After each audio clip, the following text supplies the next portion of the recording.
pendidikan dapat diartikan sebagai tindakan atau suatu proses untuk menentukan nilai segala sesuatu dalam dunia pendidikan atau segala sesuatu yang ada hubungannya dengan dunia pendidikan.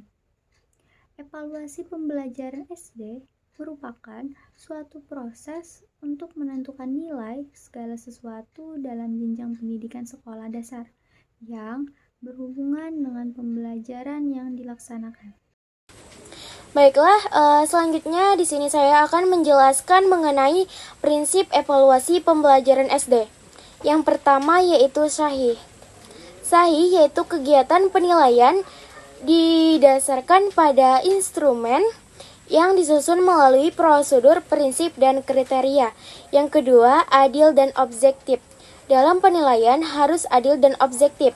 Adil yaitu penilaian yang tidak menguntungkan atau merugikan peserta didik karena latar belakang agama, suku, budaya, adat istiadat, status sosial ekonomi, dan gender serta tidak pilih kasih. Sementara objektif yaitu kegiatan penilaian didasarkan pada prosedur dan kriteria yang jelas sesuai dengan kemampuan peserta didik. Selanjutnya yang ketiga, terpadu. Terpadu yaitu instrumen yang dibuat berdasarkan tujuan, materi, dan metode pengajaran serta teknik evaluasi. Yang keempat, instruksional yaitu adalah pengajaran atau pembelajaran yang diinstruksikan oleh pendidik. Yang kelima yaitu terbuka. Terbuka yaitu pengambilan keputusan yang didasarkan pada prosedur penilaian, kriteria penilaian, dan diketahui oleh peserta didik maupun pihak yang berkepentingan. Yang keenam yaitu komprehensif. Komprehensif yaitu penilaian yang didasarkan pada semua kompetensi yang telah ditetapkan selama proses pembelajaran. Yang ketujuh yaitu kontinuitas dan sistematis. Kontinuitas yaitu pelaksanaan penilaian yang dilaksanakan secara bertahap, baik dari ulangan harian, ujian tengah semester, dan ujian akhir semester. Sedangkan sistematis yaitu penilaian yang direncanakan dan dilaksanakan sesuai dengan langkah-langkah dan prinsip-prinsip yang ditetapkan.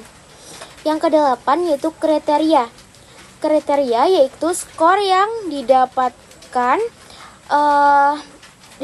dari pengumpulan data dibandingkan acuan kriteria yang menggunakan penilaian acuan patokan atau penilaian acuan norma yang telah ditetapkan.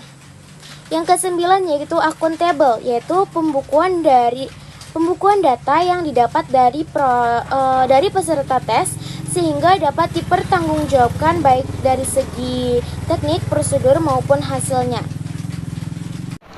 Selanjutnya adalah fungsi evaluasi pembelajaran SD. Yang pertama adalah alat untuk mengetahui tercapai atau tidaknya tujuan instruksional. Maksudnya di sini agar dapat mengetahui tujuan instruksional pengajaran atau pembelajaran sudah tercapaikah apa belum. Yang kedua, umpan balik bagi perbaikan proses belajar mengajar. Maksudnya di sini agar semua baik itu guru atau siswa bisa memperbaiki misal strategi mengajar atau kegiatan dalam pembelajaran. Yang ketiga, dasar dalam menyusun laporan hasil belajar siswa kepada para orang tua.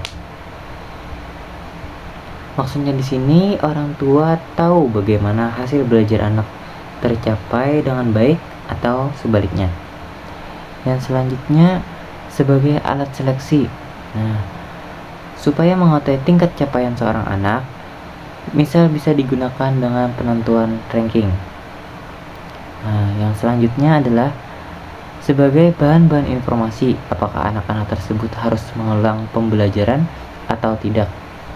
Untuk mengetahui kemampuan anak sudah memenuhi standar atau belum,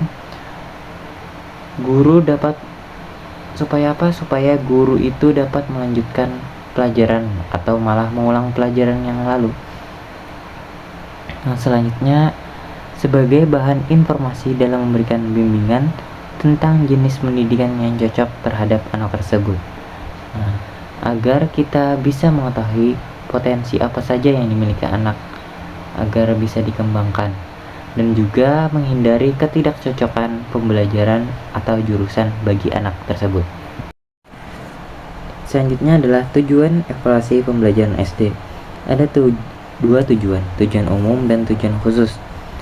Tujuan umumnya adalah evaluasi pembelajaran adalah untuk menghimpun bahan-bahan keterangan yang akan dijadikan sebagai bukti mengenai taraf perkembangan atau taraf kemajuan yang dialami peserta didik, supaya guru, siswa, maupun orang tua itu tahu sejauh mana sudah perkembangan belajar anak, sudah di taraf kemajuankah, atau masih diam, atau masih tidak ada kemajuan. Yang berikutnya adalah tujuan khusus. Tujuan khususnya adalah untuk merangsang kegiatan peserta didik dalam menempuh program pendidikan. Nah, agar semuanya tahu, baik itu guru, siswa, orang tua, pencapaian mereka ini misal masih kurang, bisa dirangsang atau didorong dengan kegiatan atau strategi lain dalam proses pembelajarannya. Yang terakhir itu kesimpulan. Evaluasi pembelajaran SD merupakan suatu proses untuk menentukan nilai segala sesuatu dalam jenjang pendidikan sekolah dasar yang berhubungan dengan pembelajaran yang dilaksanakan. Kemudian ada pun prinsipnya, yaitu sahih, adil, objektif, terpadu, instruksional, terbuka, komprehensif, kontinuitas, sistematis, kriteria, dan akuntabel. Evaluasi dalam bidang pendidikan dan pengajaran terdapat beberapa fungsi. Salah satunya, alat untuk mengetahui tercapai atau tidaknya tujuan instruksional. Lalu, tujuan evaluasi pembelajaran ini terdiri dari umum dan khusus.